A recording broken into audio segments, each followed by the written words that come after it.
everybody. Welcome to What's Up London. Here with special guest, Pure Vibes. Introduce yourself. Introduce yourselves. You go first, do you? Man? I'm Dabda, Pure Vibes. Itchy Pure Vibes. Cool. So you know. How did you guys form your collective? I've been doing this for a while. Dabda answer. I can't give a detailed description of the history. Yeah. I can give it from when I joined. Yeah. So that was 20. So hold on. There was history with you, with other people. Yeah. So what happened? So started in 2005, and then we did it with another DJ, and then we parted ways, and then 2009 another DJ joined. We were together to 2013 or 12, and then it was solo all up to when Davda came along. Okay. Davda can give you the rest of the So then you are a DJ as well? Yeah, could do both, yeah. Alright. Could do it. It was DJing first.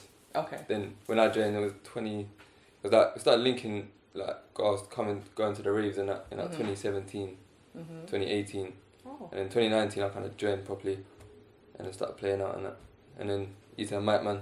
Okay. And then I was DJing. Why you can't be in a mic man? Not yet. You're shy. I have a magnum or something, maybe. That was good. What made you then become the mic man? I'm always about the bigger picture and how things look. So yeah. I was like, boy, I've had a couple of people step up previously, and they just weren't really representing the sound the way I like to be represented. So I was like, I gotta give up, well, not really give up DJing, but step aside and allow Dabda to step up and do the DJing, and then I'll learn to be a mic man. And generally, it's been a steep learning curve, but I think I learned a lot in a short space of time. Okay, so you're a control freak, basically. No, far from that. No, far definitely. That's what it sounds like. No, far from that. It's just, you know what it is? Sometimes it's that, like, I know I can rely on me. Yeah, and I know I can rely on Davda. Before, I didn't have that confidence before. With the rest of the other previous people that you've worked with. Yeah. And it makes sense, because obviously if you're trying to build something, you need reliable people. Yeah, definitely. So that's why that whole dynamics of the sound has changed, in that sense. And for then, the better, I think. Yeah, I think so. And everything's about trial and error in it. Like things don't work out and you learn. Yeah. And then obviously you guys have merged quite well together. What music do you play? Urban music. I say like hip hop, R&B, mostly dancehall and reggae, but anything can play, man. Slow jams, house, garage. Okay, so that's good. So multi-genre. That's good, because a lot of people are one genre DJs. And then do you feel like, cause you play all genres, that you have more flexibility of like getting bookings and stuff like that? Yeah. Generally, that is the case. We probably get more reggae and dancehall bookings though, which is fine. But yeah, generally we can adapt to most situations. Because you have a lot of dubs that I've heard about. These that are trying to come out to be killing people with these dubs. So tell me about dubs, because a lot of people don't actually know what dubs are and don't know how much. Well, I don't know how much they cost, but I heard that they're quite expensive if you ain't got the hook up. So yeah, tell me about them. Tell me like if you know about like the history of dubs and stuff like that, where they come from. You go first, D. Fill in the gaps. It was the sounds that used to want their own kind of special tunes for the sound. So they'll get the artist to voice the tune in a different way to how the regular 45 is. Yeah. So then. What's a 45? Sorry, just the original tune. Okay, so the basic, yeah. So then, yeah, the dubs came about. I think it was 70s or something? 70s, 80s, yeah.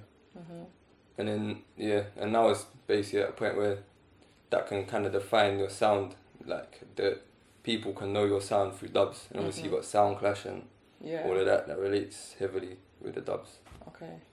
Yeah. Tell me about the clashes that you guys have done. Because obviously we've been in COVID. How have you guys coped through COVID, and how have you kept the momentum going?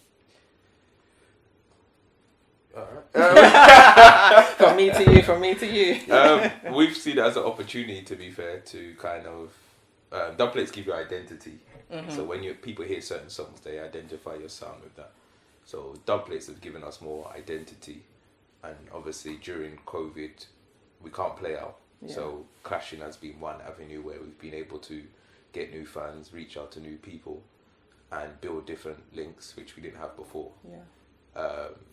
And through that, I think we've just kind of blown up in terms of impact and reachability to people that we couldn't reach to before because of online. So I know if we was out, we wouldn't be getting linking to different people that as much we could, exposure. that we could before. So that's made a big difference in all that. So I think we've capitalized in that sense of making sure that as a brand we're known, and it's always at the brand first. Yeah. And how regular have you been like on social media or on Instagram Live and stuff since lockdown?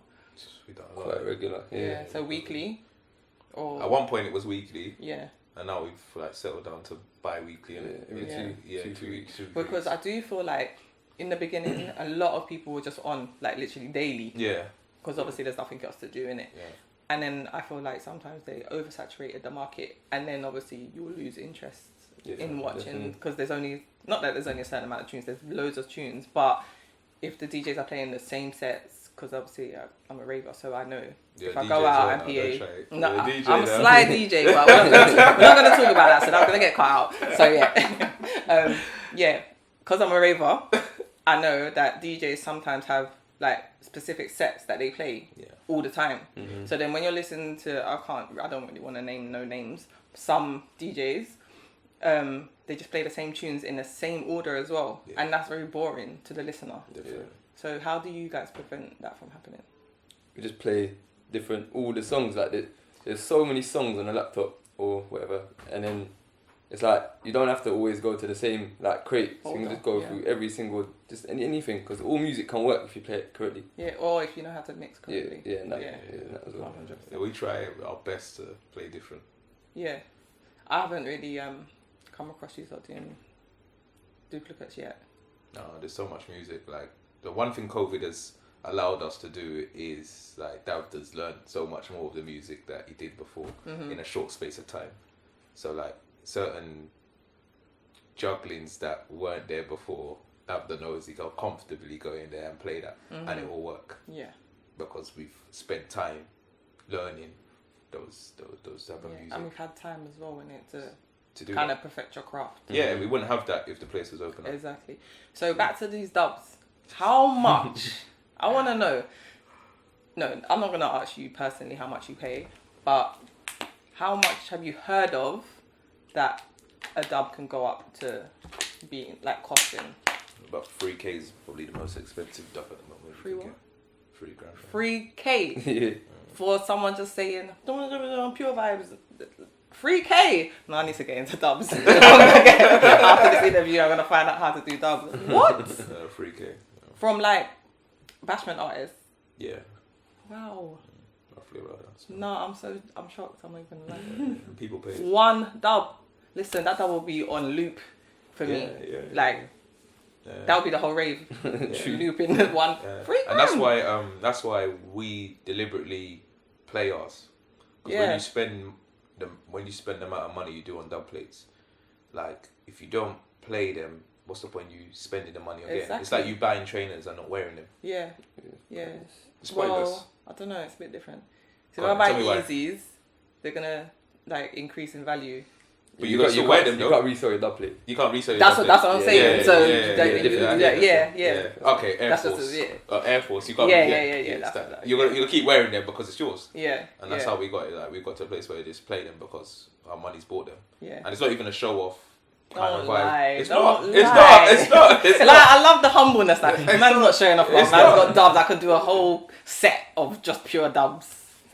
No comment. No comment. But it's more just playing them because we've invested in them. Yeah. And when you invest in your brand, you want people to know that when they hear certain songs, they want to hear it the pure vibes. Yeah. And also as well, I know when certain sound man hear people that have got dubs that maybe they want, they're like, rah, how did you guys get that? And is there like any like exclusivity rights? Like if Cartel gives you a dub on that particular tune, do you then get like you can't do it anyone else's tune or anyone else, or is it free reign? It is a free range generally, unless the artist rates your sound to a different where he will like rewrite a song just for you. Like Buju's done that for a lot of the top sounds. Okay. Like your Bass of the Seas, you got. So that you're talking about through the actual song, they always will plug the DJ's name. Yeah. Okay, yeah, right. Yeah. So Okay, like Buju Banton's done specials Yeah. that only those sounds can play. Okay. And that makes the dub worth like, way More. more. It's Way like more. priceless, really. Yeah, priceless. And they're the type of dubs you want. But then these are the type of dubs that will kill you lot in a clash. Yeah, 'cause you basically. can't play Because it. you can't, you can't Yeah. counteract Yeah, it. yeah. Okay. Well, you maybe counteract it, but you just can't play it. Yeah, okay. Yeah. Yeah, because you don't have it. In Yeah, this, I guess. exactly. Okay. Yeah. So then, all right. That's enough on dubs. I didn't know that was so expensive, but interesting. Yeah. So really, you need to have like money to get dubs to kind of clash other sounds. Then, literally. It's expensive hobby, I will say. Yeah. Yeah, and it can be addictive at times Yeah. because it's like you'll just keep buying, and especially when you're getting deals, you'll keep buying. Yeah. You know what I mean? So you'll find that you'll end up having a collection. Like we've like stocked up a lot recently, and sometimes I'm just saying to Dad that there's more songs there.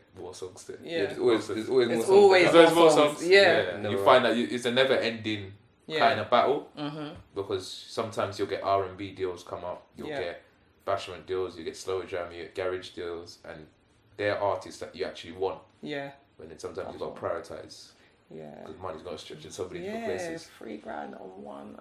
Wow. That's the worst case. Yeah, I know. No, but I'm still thinking that's just stuck in my head. Like $3,000. Okay. Yeah, that's the worst Yeah. case. Yeah. So then, all right, but they're lifting lockdown soon. Yeah. What guy? What you know, it might be in the lockdown number 3. But what have you guys got coming up and stuff? We've got some bookings. Yeah. That hopefully can legally go ahead and that. Yeah, they're all on the Instagram if you wanna look at any of them. What's your Instagram? At Pure Vibes ENT. Okay. Yeah.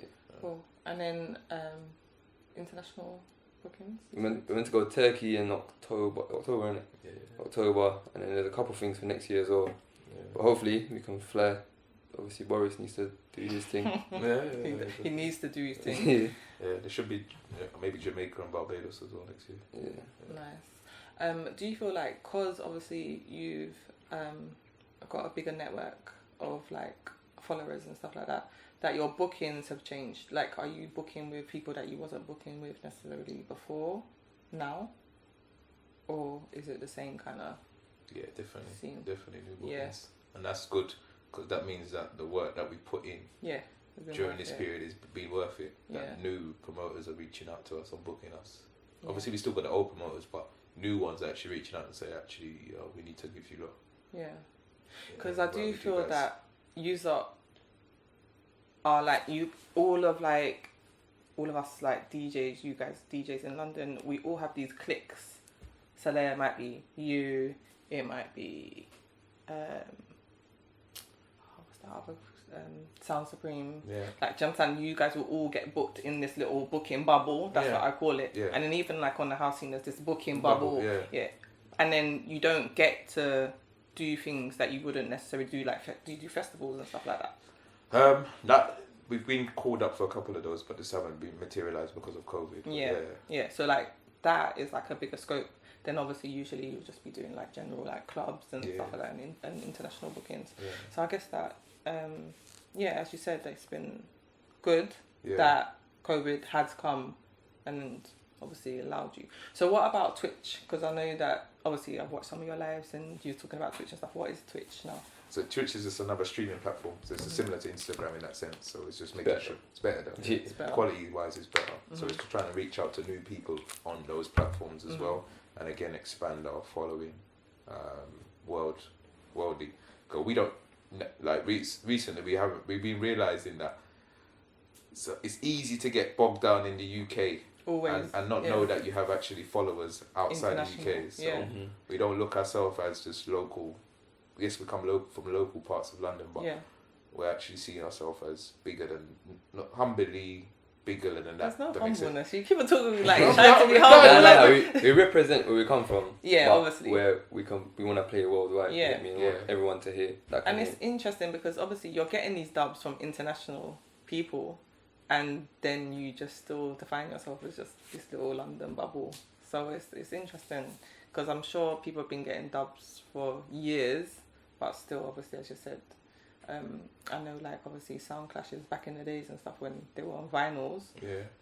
They still wouldn't think that they can reach international waters, even though you're getting dubbed from international waters. Yeah. Interesting. But it's not only that as well. It's just the people that reach out to us are not local people no more as well. Hence the reason why talking about like the world is like people from Europe. There's people from America, Jamaica, Cayman Islands, Virgin Islands. Yeah. Like before COVID, those people wouldn't have got in contact with us. Right.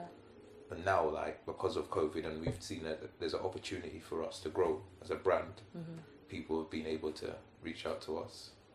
So hopefully, as things free up, I think more things will materialise as we develop. Okay. And Davda, what background are you? Indian. Indian. Yeah, Have you always liked dancehall music and stuff like that from young? Yeah, it was always in the household because like my dad, he used to go to sound like Volcano, Saxon, Cox and all of them. So then he always had the tapes, whether it was like a bootleg or a proper tape release. So I'm always hearing sound tapes my whole life, and then I thought, when I started DJing, I was like, what music do I even like? And I was like, dancehall and reggae and house and all of that. Yeah. And then, so yeah. When did you start DJing? I think I was, I don't even know, like 13, 14. Really? I think so. Oh wow. It was my I think it was my dad's 40th. So yeah, and then my uncle had a controller, just a little decks, and I just jumped on it and didn't know what I was doing. But I was like, this is Chris. I like this. Okay. From there. That's good, because I always like think, because obviously the scene is predominantly black, so when there are like other people that are not black, like you and a couple of other DJs, I always think like, what inspired you to jump on this scene opposed to like playing your own, like maybe country's music and stuff like that? And a lot of the times people just go to mixed schools, and then all your friends just might be black that go to your school, so then obviously that influences you from young as well. So that's interesting. Okay. Have you got any other socials that you want to give over? Yeah, everything is Pure Vibes ENT, people. Make sure you just check us out on all of the socials, SoundClouds, Twitch, TikTok as well. Like we got some new TikTok videos going on, so you know, I mean, creative and just making sure that we extend to all platforms. Cool. One last thing. Yep. I always ask the same question, I don't know why, but I'm going to do it anyway. If you had to have a sound DJ at your wedding, I don't know if any of you are married, but you might have took them off for that. Who would it be? You can answer that. No, both of you. You can go first.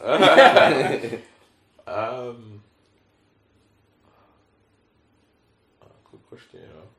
The humbleness. You'll say Davda, and then he'll say you, innit? No, I actually would want Davda to come and party, to be fair. It wouldn't be that. If I was to get somebody worldwide, but it'd be a bit selfish, but I'd probably would say, I don't know, maybe King Addies, actually. But that's just mad. It's just because I would want to hit dumplings. But that's just me. At your wedding? Yeah, straight. Straight, if I could, that would be my personal choice, but I know that would be biased. Okay. That'd be selfish in that sense. But I know you like who you like, innit? Yeah, that's true. And then you? I'll say Rodigan, but yeah, there's no point saying that. Maybe there is, but let me say locally, there's a lot of sounds I rate. So like Deep Clarity, Loyal Squad. Like there's loads of sounds. All of these sounds are just bad. So all of them can all of them fall and play. And what about your wedding? Who did you get? So Bashment will be between you. It might just have to be a joint set. Okay. It'll be you guys and maybe C6. Okay. And then house. There's just so many. I might just do my own set in it in my wedding set. Straight. Because I'll just play all the tunes I like. Exactly. No, it might be Super D. Maybe back to back with Pioneer or something like that. I've been listening to them too since 2005. So yeah, but I want something different. There's loads. There's Invasion. There's Celebrity Super. There's There's loads. I Yeah. like loads of different DJs, but for different things. Different things. Yeah. The only thing I do miss is like slow jams in like raves and stuff, because I feel like no one don't play them no more. Yeah, that's true. Yeah, and we deliberately try our best to, even on the lives, we try to finish with that kind of slow down music, if that makes sense, because tired of the same jump up. Yeah. So what's the end? And there's so much music as well, like new slow jam music that have come from her and all of these other like artists that we didn't get to rave to, that will shut down a dance now. Yeah, definitely. I think that needs to be brought back in. Yeah. The slow jams is to finish the night generally. Or just a slow jam party. Yeah, true. Yeah. But when you go to like the over 30s parties, generally there's slow jams a lot. Yeah, much would more. make sense. Yeah, Much more. That's just for me, where can't even get on some. Just sit at home, bro. You're under 30? Yeah. Oh, baby. This disclose my age. I'm under 32, don't worry. Same here. So if anyone else wants to watch any other interviews that you guys have done, where can they find it? It's on our YouTube channel. What's your YouTube channel? YouTube.com Pure Vibes ENT. Okay, and then who did you do that previous interview with? War Report. War Report. Yeah. Okay. And that's got like your history, more like of the depth of the history of you guys and where you came from. Yeah. And what we've kind of been trying to do is build up more before we have a next kind of long interview again. Yeah. Because you want to show where we've been. Yeah. Growth. Yeah. You don't want to kind of do interviews too soon. So I like the fact that this one's been more relaxed and informal-ish. Yeah. That's how I do it. I'm not trying to make you feel like you're in court or anything. All right. Thank you for coming. It's been a I pleasure. appreciate it so much. Yeah. Thank you for actually calling us as well. Yeah. We appreciate that. The fact that you're noticing what we're putting in, the work that we're putting in. We appreciate that as well. Definitely.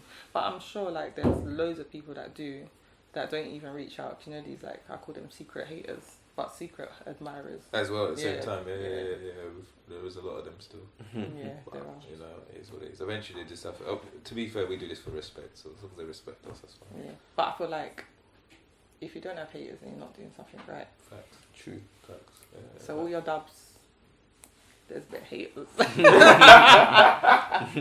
That's all I do know, 100%. Because when I told someone I'm interviewing you, they were like, that's what they do. And then I just knew, innit? I was like, oh, you're jealous of the dubs. Like, can't afford it, innit? Yeah, but it's also, I think, when you're a brand, you invest in your brand. Like, you don't make excuses. If you want something, you work hard to you get get there. it. Yeah, you get that. Yeah. So it's just people's mindsets. Not everybody wants to work hard for where they want to get to. Yeah, and a lot of people are complacent. Like, if they'll get that one dub, they're happy with that one to have that for like maybe 2-3 years, and then they'll invest in another one. But that's not how the world works. No, it's not. And you just have to evolve. And I think we're just generally evolving and just trying to be creative with what we have as well. Yeah. Because it's easy to just try and replicate others. You have to find different ways to make remixes and stuff like that. Yeah, be unique. So when people hear you play, they know they're getting a different experience from somebody else. Music.